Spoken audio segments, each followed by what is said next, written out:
Hi, this is Mahendran Subramanian, the founder of Business Arena 365, a business channel showcasing professionals and business owners. Today we have with us Swati Natekar, the founder and director of ELA, Emotional Life Skills Artwork. With extensive experience in life skills, communication, personality development, Swati has helped countless students and professionals find their voice, express confidence, and grow with empathy. Her mission is to make learning joyful, expressive, and truly human. Let's welcome Swati.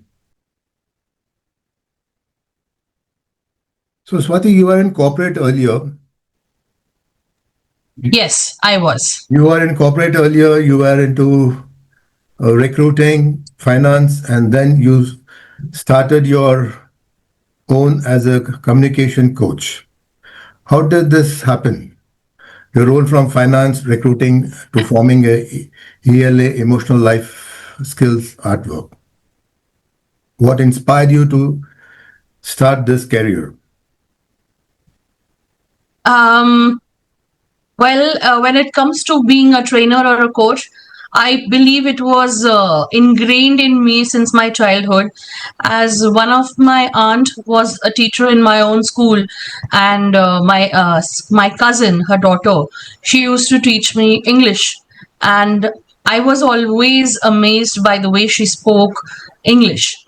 And since she was studying in a proper Catholic convent school, so I also wanted to be like her, and I always admired her body language, her language systems, her mannerisms and all.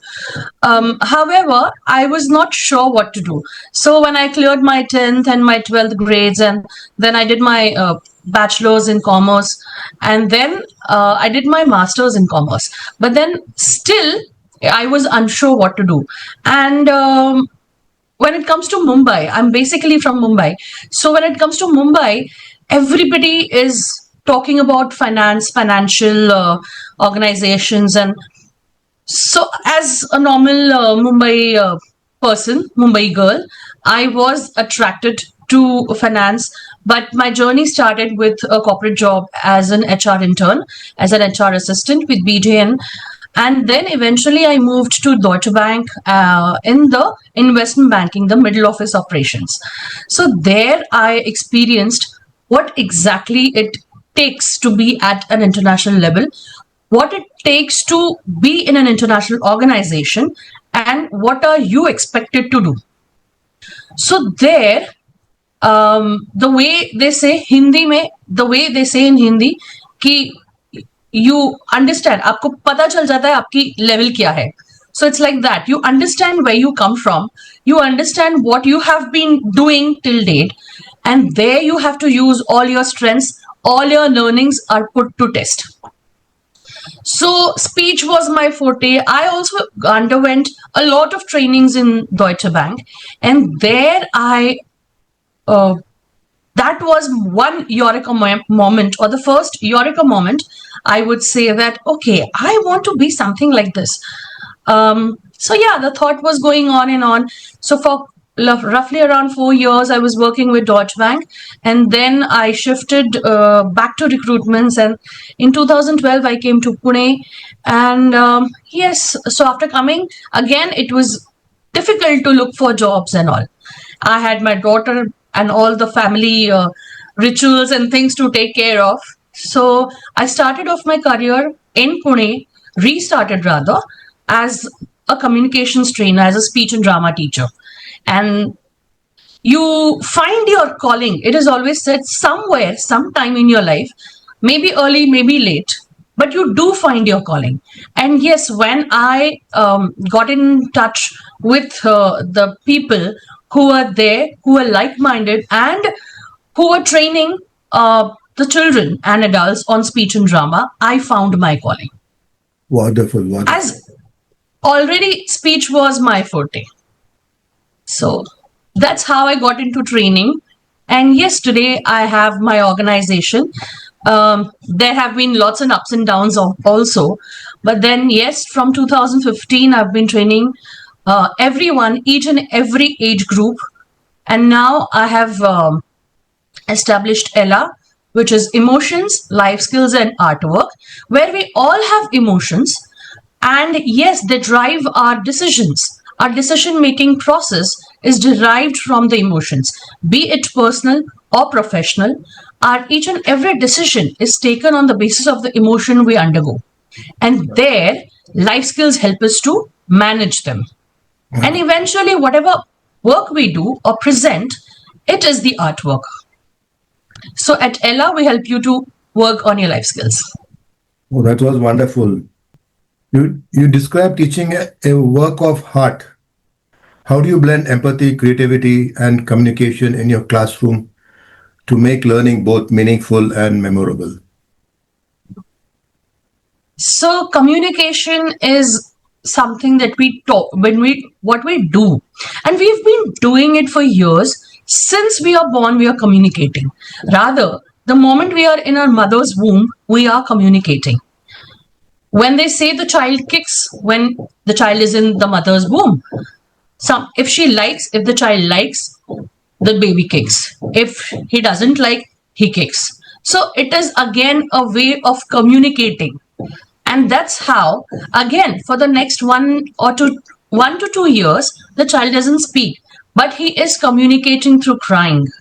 So again, you have to observe what form of communication you are comfortable with. When you start growing, people expect you to talk. When things go in your favor, you're excited and you're all over the place. You're telling your parents, you're telling your friends, but you're sad. Something goes against you. You don't feel like talking to anyone, or you're super aggressive and you shout and just go all around. Then when it comes to teaching, yes, as teachers, we have to empathize. That is, we need to put ourselves in the learner's shoes and then teach. So when it comes to empathy and when it comes to communication, you need to have that passion. As a teacher, I am passionate. I want the other person to grow. Like the reason my focus right now is on the students and the business owners who wish to work on their English language and communication skills, because the moment I was teaching the IELTS students, I observed that the students who are from the rural area, unfortunately, for some reason, they are not able to cope up with the English language. And there, irrespective of their medium of learning, throughout their schooling and college years, they still do have inhibitions or problems or very low confidence when it comes to English speaking. That's simply because they don't have exposure. Now, coming back to your question, if you have passion, I have taught to each and every age group. When I used to teach a 3 to 5-year-old batch, there I can't just teach the way I teach the adults. If I have to show them how to crawl on the floor, I have to go down on the floor, I have to do the crawling, and then they will understand, oh, that is called crawling. That is not, I can't say, okay, go flat on the floor and start crawling. They won't understand a thing. But yes, when it comes to children from 5th to 7th, they will definitely understand. I just have to tell them what exactly they are expected to do. So that's a difference between the age group. And yes, when it comes to passion, you do find your way. When it comes to empathy is completely different from sympathy. Sympathy is what you call daya in Hindi or Marathi. But empathy is you're putting yourself in that person's shoes. Obviously, you can't, if you're lucky enough, you might have experienced what that person is going through. But if you have not, but at least you can try to put yourself in his shoes. So that's empathy. And then eventually you will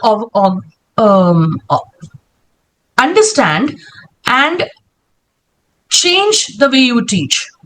See, like parenting is different with the child, teaching also differs according to the student. So like we say, one size does not fit all. You can't judge a fish's ability from his ability to climb a tree. A fish can't climb a tree. Likewise, True. everybody can't swim like a fish. So your teaching methodology has to change when it comes to the students. And there you need to work on your communication. Yes. So it is a blend of passion, empathy, and communication. So nicely put it across for the viewers.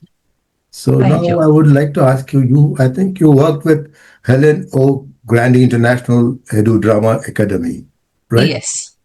How Yes. does that drama help you in shaping the way you teach life skills and confidence to students and professionals?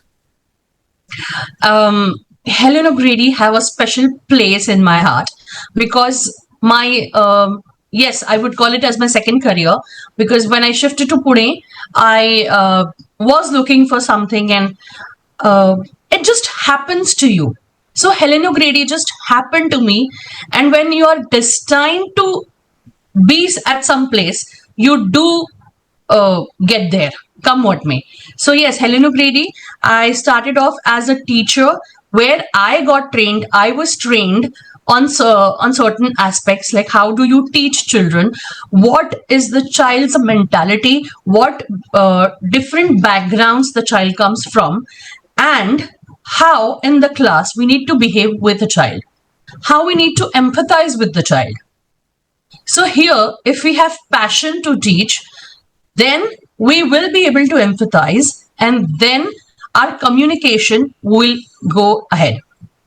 So life skills. So Helen O'Grady is about teaching life skills through drama. Okay. And we all have drama. We all love drama. We all do drama every day. It's just that we don't identify it. Okay, this is drama, this is not drama.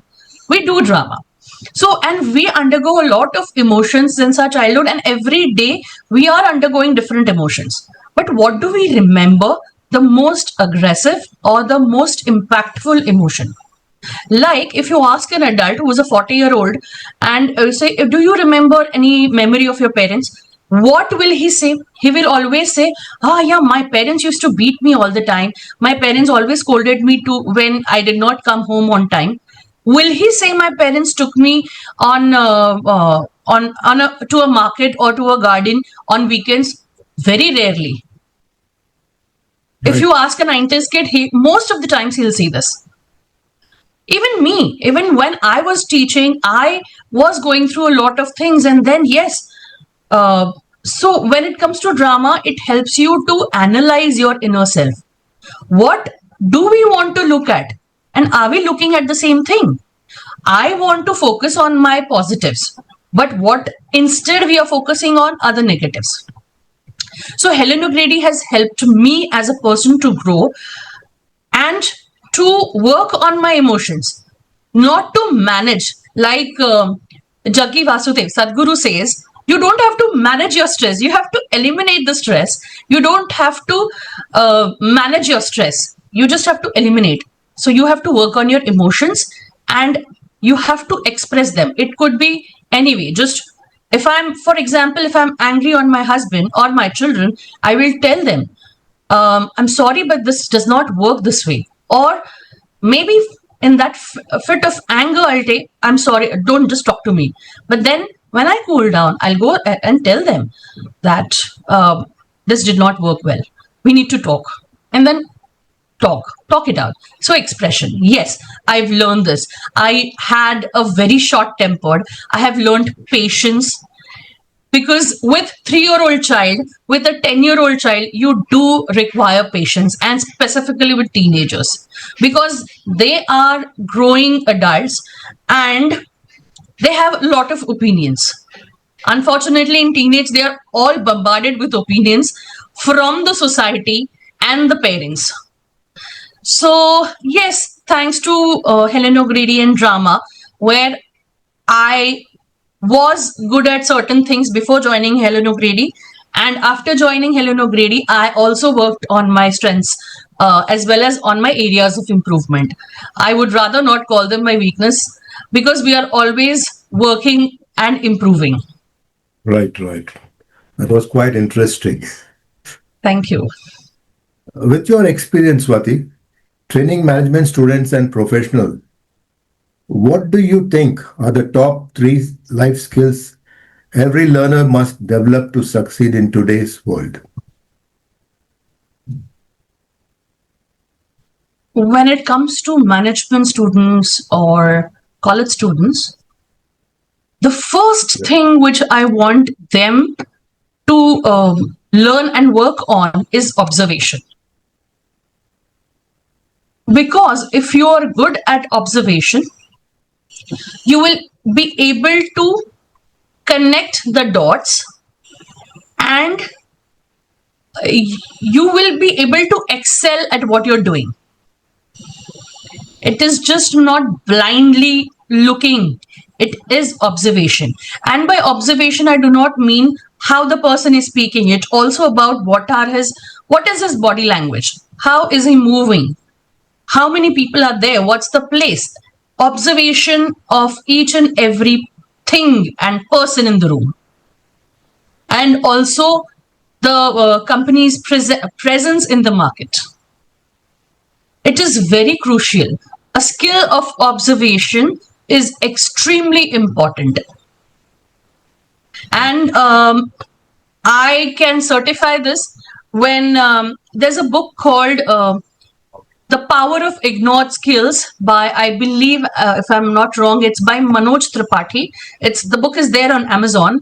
And yes, even he has said the same thing, that power of observation, the skill of observation.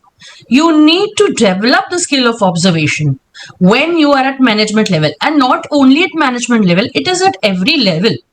Say, for example, you're working in a college, you're a professor and you're a senior professor, but you need to observe the body language of the students, of the student representative, of the other staff who are not teaching, the non-teaching staff and the housekeeping.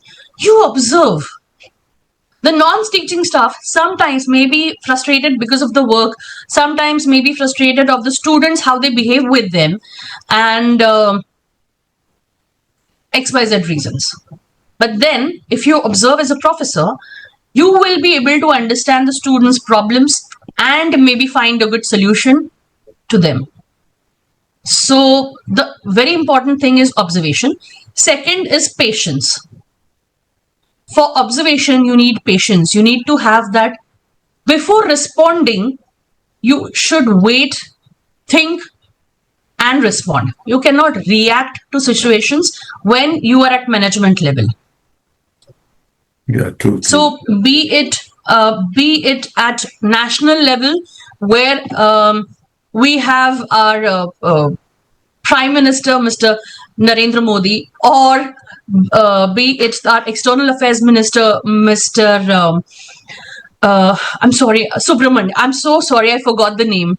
So our External Prime Minister, the way they respond to press, and our External Affairs Minister, he has nailed it thoroughly on the international platform. I love the way he responds to things. Also, the third thing which I feel is communication. That's the extremely important and basic thing. And a very simple example from our daily life I would like to share, that communication is not only about body language and speaking, it's also about writing. Yes, but you need to communicate, you need to express. For example, if you have a meeting at 10:30, you're expected to reach office by 10 o'clock at least. And due to rains or for any reason you are running late and you are expected to reach the office by 10:30, you need to inform the team or the team manager in advance that I'll be late by 10 minutes. You're expected to reach at 10, you are reaching there at 10:15 or whatever. So if you're expecting to reach by 10:15, tell him you will reach by 10:20. And then even if you reach by 10:15, okay, you're still in time. But that communication, even if you're late by 1 minute, that is extremely important, so that the other person or the people who are dependent on you can take decisions. or at least manage things. It is always said Japan is always on time. Even if the train is late by a few seconds, it is announced. We need to be on time. So yes, communication is very important. Yeah, So observation, yes, observation, patience, and communication. Wow. Yeah, communication is very crucial. Okay. Yes. So Swati, at ELA, you help people find their unique and special voice. Could you share us a success story or a breakthrough moment where communication truly transformed someone's personal or professional journey? Yes. When it comes to voice modulation or speech skills, I have got trained myself in Mumbai from Mr. Deepak Velandkar, and here in Pune from Mr. Kedar Athavale. And there I was still undergoing voiceover training and XYZ. So there I saw a lot of difference. Like the thing that I got trained in Mumbai was a little different from what I got trained in Pune. So yes, I was showcasing what my USP was, what my forte was there. And whatever Kedar was training me on, I was doing it well. I was doing my homework well. And there I would say, this is back in 2016 where I was undergoing the training. And during the process of my course, I would say Kedar upfrontly asked me for and offered me an e-learning project within like 15 to 20 days of the course after I joined. So I would say that was my that is my success story with Kedar or with AK Studio for training me. And yes, I was also working on it. So it is always a win-win situation or a two-way situation where you both work on it. He is training me as a trainer and I'm learning as a student. So both of them have to be in sync. And there you, as a student, you also need to do some extra thing, that X factor you need to put in your learning. And I believe then it'll bring you success. So yes, and I was very happy. I was also paid for it. So I'm very happy. Yes. And yes, that again, those skills have helped me in drama while I was with Helen O'Grady. There I was good. I was teaching children how to modulate the voice. I was teaching them what kind of different tones and we use for different areas of work. Like on radio, for radio advertisement, you will be a little faster because there money is involved per second. For a TV advertisement, it's a little different. For news readers, it is a little different. And again, for election campaigns, the voice is different. For a documentary, the voice is different. For a corporate ad, the voice is different. So, yes, that's my success story, I would say. Yeah, voice does make an impact. So, Swati, before we wrap up, you have anything to give away, like some tips or something for the viewers? Yes, keep on observing, keep on learning, keep on communicating, keep on expressing, and do not react. Always respond to situations or people. And when it comes to voice, the way singers do take training or they do riyaz, everyday practice is required when you're a singer. But I would not restrict the practice only for the singers or only to the singers. I would want everyone to do this riyaz, this practice, so that you can have that pointed edge. You know, your voice can have that edge, that X factor when it comes to your voice. So everybody will develop their voice. Everybody will have their own voice and a different voice and clarity in speech. So that's my mantra for success. That was a great insight. So, thank you. Thank you, Swati, for sharing your expertise and valuable insights on communication and learning truly inspire professionals and personal goals. Thank you so much for being on my show. Thank you, Mr. Mahendran. I'm very glad that I could be on the show and I could be of help to your viewers and let them know about the importance of voice skills and modulation skills in their. Thanks for watching, and if you want your videos on my channel, do reach out to me. My number is 9822108030. I repeat, 9822108030.